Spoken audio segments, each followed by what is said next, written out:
100 different LGBTQIA plus corals from all around the world gathered here in Minneapolis, and they invited me to open the ceremony with a poem while they were singing. It was pretty incredible. The poem is called Heavy Breathing, Sunset over Lake Avey on the Sky.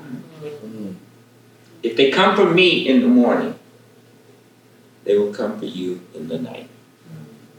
We are on a journey to disarm hate, and we won't go back. That's the intersectional mantra, linking all liberation movements, connecting the personal to the political. It's how the murder of George Floyd is related to the erosion of women's rights. To choose her own destiny. Of LGBTQIA plus folks' right to love who they want to love. Yeah. Our friend was trying to get me to meet up with you. She said, you gotta meet Andrea, you gotta meet Andrea. And at the same time, you were sort of reaching out to me saying, you wanna start curating this reading series? I have just a person to do it with you. And so there were all these planets. Connections, yeah. And we started out. People were coming to us saying, I want to read, I want to read, Right. I want to read. And that's why we did it. I think initially it was quarterly, just for like a couple of readings. But then we were doing it monthly because we had so many people who wanted to read, that's when we knew that we were meeting a need. And then we went to 4, because, it's like, wow, we need to give some space. And the audience kept getting bigger. And bigger, yeah. That year that we had a booth at Pride, and I'm saying it because Pride's coming up this weekend. So we had a booth at Pride, and we asked people to stop by the booth and write one line to a community poem. I remember. And we had these flip charts and flip charts and flip charts. And then we took that and we typed it all up and we sent it to the mayor's office or the city council, and the city of Minneapolis put it on their website. And they had it up there for several weeks. It was kind of cool, and I think that helped promote the visibility of the book as well.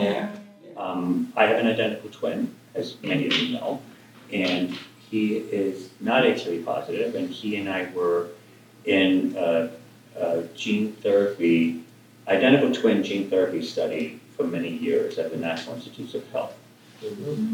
Dr. Anthony Fauci was our study coordinator.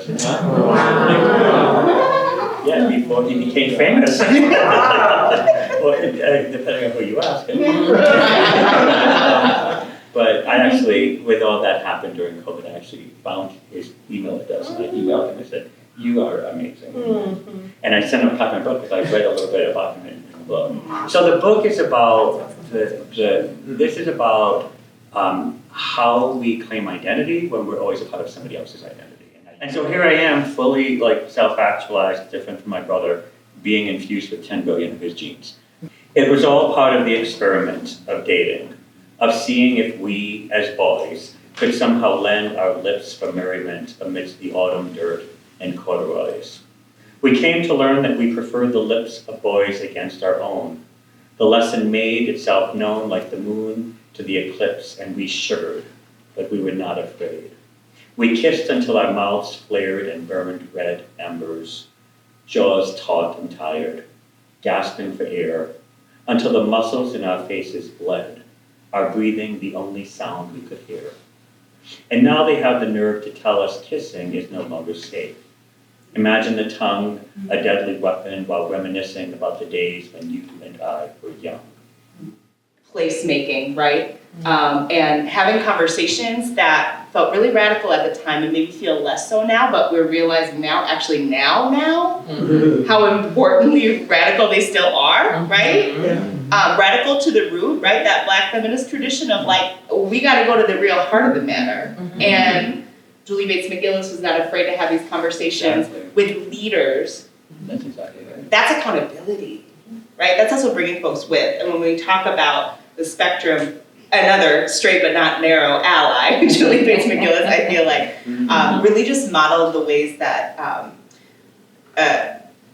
being a cultural producer and being a curator is such a responsibility, and it's really important to continue to test your ideas. And ish. I don't know how in the closet I was. I really like to think that I was, sneaky. I was not. But I went to some vibes. I wasn't out there. I was participating in activities. I was all but out of the closet. How would you say that? I had like an elbow in the closet, being like, I'm not. Anyways, that's a whole different story. It's a side mission. Trying to stay focused. But it's not a something, excuse me for interrupting, No! but it's a spectrum, and that's the whole, Right. that was what we were trying to communicate with the whole series from the beginning. You can be anywhere on the spectrum and still be part of the studio. Right. If I seem to you to have lavender lips under the leaves of the world, I must tighten my belt. There's always construction. Bright grass grows between broken sidewalk squares. I turn a rounded corner to piano playing. I feel my life on hold. Keys tinkle as bombs explode. What does it mean to live in a time when life can be unauthorized so quickly? We can be unauthored everywhere. It has always been like this. The prompt was to write another word for gender. And so my new word for gender is blessing. Who deserves blessing is yours to name. Who shall be forgiven are those whom you deem forgiven. For whom do blessings flow will know, for blessings has and will flow. Is blessing new? Yes, and blessing has always been. Has blessing arrived? Yes, and blessing has never departed. Does blessing have a new name? Yes, and in this poem, it isn't gender. It is blessing's business to be who blessing be. It is blessing's business to bless who blessing blesses.